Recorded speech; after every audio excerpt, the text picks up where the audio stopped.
1901 1901 में एक लड़का एक स्कूल जाता है।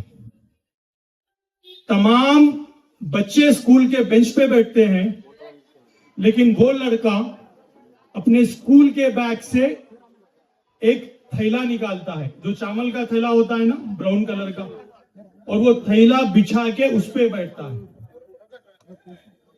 उसको बैठने का मौका दिया नहीं जाता, सिर्फ इसलिए कि वो एक अलग घर में पैदा हुआ है। स्कूल में जो पानी है, वो पानी को उसको पीने की इजाजत नहीं दी जाती। अगर उसको पानी पीना है तो अपनी बैग से ग्लास निकालना है, पियोन आता है और ऊपर से पानी जो है वो डालता है। टीचर्स उसकी नोटबुक को नहीं छींटे,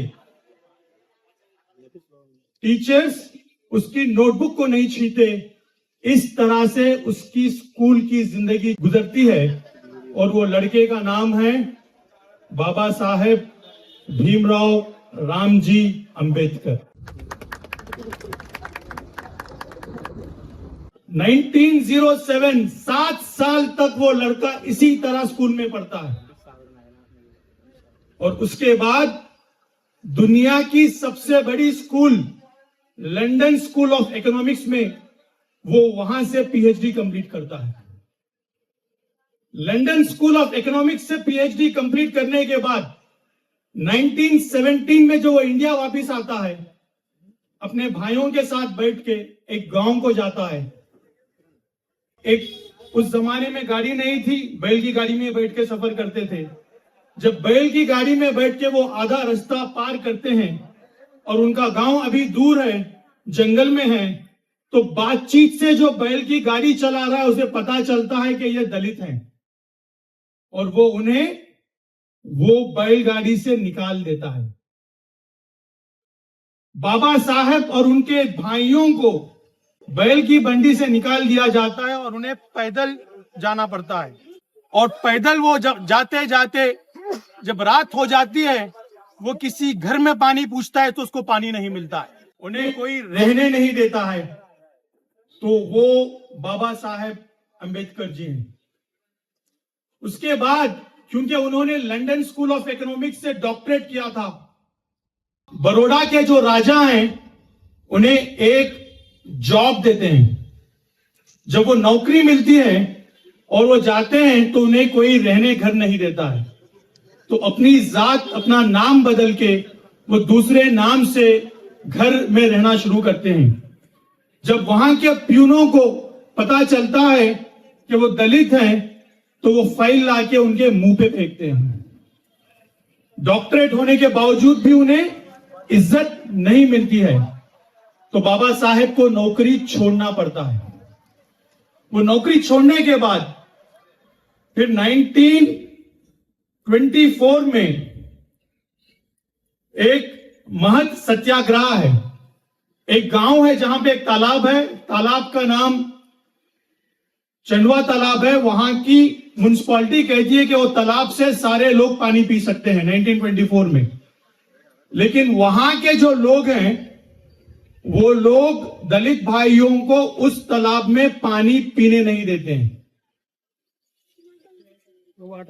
जब बाबा साहेब अंबेडकर पहला सत्याग्रह किया, उन्होंने 3000 लोगों को लेके जाके उस तालाब में पानी पिया।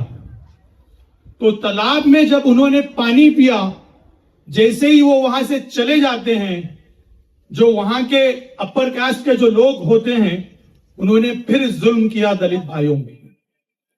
तो तब बाबा साहब को समझ में आया ये लोगों का मसला नहीं है, ये सोच का मसला है।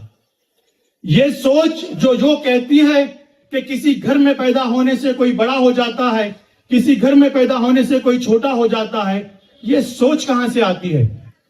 और ये सोच आती है मनुस्मृति से। मनुस्मृति में यह लिखा गया है कि कोई अगर किसी घर में आते हैं तो वही राज करते हैं, कोई दूसरे घर में पैदा होता है तो वो सिर्फ गुलामी करता है। इस सोच की वजह से जब तक ये सोच रहेगी तब तक इंसाफ नहीं मिलेगा। तो ये सोच को खत्म करना जरूरी है। तो इस सोच को खत्म करने के लिए 1927 में बाबा साहेब भीमराव अंबेडकर जी ने मनुस्मृति को जला दिया। 1927 में मनुस्मृति को जला दिया और यह कहा कि जब तक यह सोच जिंदा है, जब तक यह किताब जिंदा है, बराबरी नहीं हो सकती। यह सोच क्या है कि अगर कोई किसी घर में पैदा होता है तो वही राज करेगा, दूसरे राज नहीं करेंगे। क्या हैदराबादियों ने कभी तरह की बातें सुनी है? सही सही बताइए। हैदराबादियों ने भी इस तरह की बातें सुनी है। हम जो असेंबली कॉन्स्टिट्यूएंसी में हैं, उसके एमएलए के वालिद साहब का वीडियो आपको मिल जाएगा, जहां वो कहते हैं कि सियासत हमारे घर की लौंडी है। तो वो सोच मनुस्मृति की सोच है। एमआईएम की सोच मनुस्मृति की सोच है। मनुस्मृति भी कहती है कि कोई किसी घर में पैदा होते हैं तो राज करते हैं, और यह भी कहते हैं कि सियासत इनकी घर की लौंडी है। ये हैदराबाद न मनुस्मृति चलेगी न ये सोच चलेगी। हैदराबाद की अवाम डेमोक्रेसी से चलेगी। इस सोच को मारना है, इस सोच को खत्म करना है। ये सोच जो कहती है कि सियासत सिर्फ हम कर सकते हैं, ये सोच गलत है। सियासत कोई भी कर सकता है, सियासत हर शहरी कर सकता है।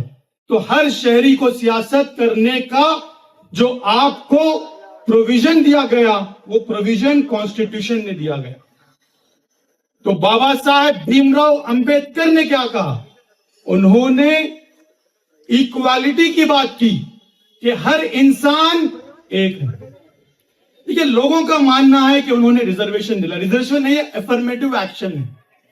ये सिर्फ अफर्मेटिव एक्शन दलित भाइयों के लिए नहीं है, ये सारे हिंदुस्तानियों के लिए है। जो सोशली बैकवर्ड हैं उनके लिए अफर्मेटिव एक्शन है। तेलंगाना में, यूनाइटेड आंध्रा में, कई स्टेटों में मुसलमानों के थोड़े कास्टों में भी रिजर्वेशन है, बीसी रिजर्वेशन। तो जो लोग बैकवर्ड हैं, अगर उनको साथ नहीं दिया जाएगा तो वो आगे नहीं बढ़ेंगे। ये अफर्मेटिव एक्शन, इसके वजह से कई हजारों लाखों लोगों की जिंदगियां बदली हैं। वो लड़का जिसे स्कूल में पानी तक नहीं मिलता था, वो लड़का जो अपनी खुद की थैला लेके जाके स्कूल में बैठता था, उन्होंने दुनिया का सबसे बेहतरीन कॉन्स्टिट्यूशन लिखा। अगर वो कॉन्स्टिट्यूशन नहीं लिखते, आर्टिकल 25, आर्टिकल 326, तो आज मुसलमान हिंदुस्तान में महफूज नहीं होता। मस्जिद से मदरसे तक हिफाजत नहीं मिलती, क्योंकि अंबेडकर साहब ने लिखा, you have right to practise your religion, you have right to promote your religion. अगर यह कॉन्स्टिट्यूशन में नहीं होता तो ना आपका मदरसा हिफाजत से रहता, ना आपकी मस्जिद हिफाजत से रहती। आपके स्कूल के दरवाजे बंद हो जाते, आपके यूनिवर्सिटी के दरवाजे बंद हो जाते, ना आपको नौकरी मिलती, ना प्रमोशन मिलती। ये सब अगर मिल रहे हैं तो किस लिए मिल रहे हैं? कॉन्स्टिट्यूशन के लिए मिल रहे हैं, कॉन्स्टिट्यूशन की वजह से मिल रहे हैं। तो अंबेडकर जी ने जो आग लगा दी, वो आग अब तक हमारे दिल में जलनी चाहिए। वो आग बराबरी की है, वो आग मनुस्मृति के सोच के खिलाफ है। अगर हम लोग सही माने में बाबा साहेब अंबेडकर को, जो जिनकी वजह से हम लोग आज महफूज हैं, जी रहे हैं, अगर उन्हें सही में शुक्रिया अदा करना है तो कैसे अदा करना है? क्या सिर्फ उनके तस्वीर पे फूल चढ़ाने से शुक्रिया अदा हो जाएगा? क्या सिर्फ उनकी जयंती के दिन उनके बारे में बोलने से अदा हो जाएगा? तो फिर शुक्रिया अदा करने का तरीका है, जो उनका ख्वाब था, वो ख्वाब को हम लोग पूरा करना। हम लोग हर इंसान को, हर हिंदुस्तानी को एक जैसा समझना, न किसी को बड़ा समझना, न किसी को कम समझना, हर किसी को एक जैसा समझना। यह करने से हम उनको सही मायने में शुक्रिया अदा करते हैं। बाबा साहेब अंबेडकर ने कहा, उनकी जो बुक है एनिहिलेशन ऑफ कास्ट, जो 1936 में रिलीज हो गई थी, उसमें कहा 1 person 1 वोट, 1 वोट 1 वैल्यू। चाहे वो धीरू भाई अंबानी क्यों ना हो, चाहे वो सबसे गरीब क्यों ना हो, हर आदमी को एक ही वोट है और हर वोट की एक ही वैल्यू है। अगर मान लीजिए आपकी वोटर लिस्ट में एक आदमी के 5 वोट हैं, आप देख के खामोश हैं, तो क्या अंबेडकर जी खुश रहेंगे? क्या आप अंबेडकर जी से इंसाफ करेंगे? तो क्या करना है आपको? आप अपनी वोटर लिस्ट जब निकालते हैं, वहां पे जब देखते हैं कि एक आदमी को एक से ज्यादा वोट हैं, तो आपकी जिम्मेदारी बनती है कि आप वो जो बोगस वोटर्स हैं उनको निकालना चाहिए। अगर आप नहीं निकालेंगे तो जिनके वजह से हमारी जिंदगी महफूज है, जिन्होंने हमें संविधान दिया है, उनकी बात को हम नकारा कर रहे हैं, उनको हम इज्जत नहीं दे रहे हैं, और वो करने का मौका आज आपके पास है। एसआईआर शुरू होने वाला है, जो आप लोगों को जिंदगी में एक मौका मिला है कि अपने जिंदगी के 10 दिन 15 दिन अगर कांग्रेस पार्टी के लिए दिए, कांग्रेस पार्टी का बीएलए बने, तो आपके पास वो पावर आ जाएगा। वो पावर ना चीफ मिनिस्टर के पास है, वो पावर ना डिस्ट्रिक्ट कांग्रेस कमेटी प्रेसिडेंट के पास है, वो पावर ना असेंबली इंचार्ज के पास है, वो पावर ना ब्लॉक प्रेसिडेंट के पास है, जो पावर एक बीएलए के पास है। आप अपनी बूथ में जितने भी बोगस वोटर्स हैं, जितने भी फेक वोटर्स हैं, उनके बारे में ऑब्जेक्शन कर सकते हैं, और वो ऑब्जेक्शन करने का पावर आपको मिलेगा, क्योंकि आपके पास एक बीएलए का कार्ड रहेगा। और आप अगर निकालेंगे बोगस वोटर्स आपके लिस्ट में, तो जिस तरह से आप शुक्रिया अदा करेंगे बाबा साहेब अंबेडकर का, उनकी ख्वाब को आप पूरा करेंगे, उन्हें वहां सुकून मिलेगा। बोलिए भाई, करेंगे या नहीं करेंगे? करेंगे या नहीं करेंगे? दूसरी चीज, एक आदमी एक vote, and every adult should have an voter card.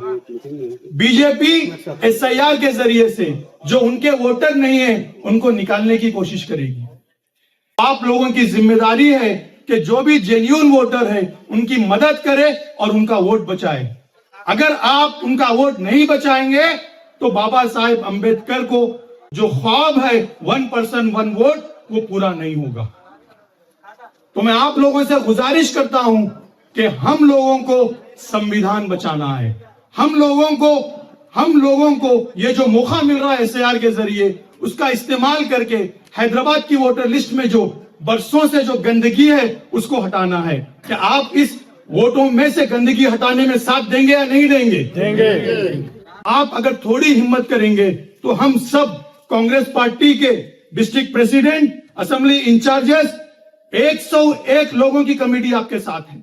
हमारी जो डिस्ट्रिक्ट बॉडी है 101 लोगों की है, डिवीजन प्रेसिडेंट्स है। अगर कोई आपको, जब आप काम कर रहे हैं बीएलए का कार्ड लेके, चाहे वो बीजेपी का लीडर क्यों ना हो, चाहे वो एमआईएम का लीडर क्यों ना हो, अगर रोकने की कोशिश करता है तो हमें इन्फॉर्म कीजिए, हम आपके साथ आएंगे। क्योंकि हम अंबेडकराइट्स हैं। हम अंबेडकर जी के ख्वाब को पूरा करने के लिए अपनी खून पसीना बहाने के लिए हम तैयार हैं। हम आपका साथ देंगे, और अगर कोई आपको सताएगा तो उसको सताने नहीं देंगे। तो आप सब लोगों से गुजारिश करता हूं, ये जो मौका है उसका इस्तेमाल कीजिए, और वोटर लिस्ट को सीधे करने में कांग्रेस पार्टी का साथ दीजिए, और अंबेडकर जी का सही तरह से शुक्रिया अदा करने में हमारा साथ दीजिए। शुक्रिया। जय भीम, जय कांग्रेस।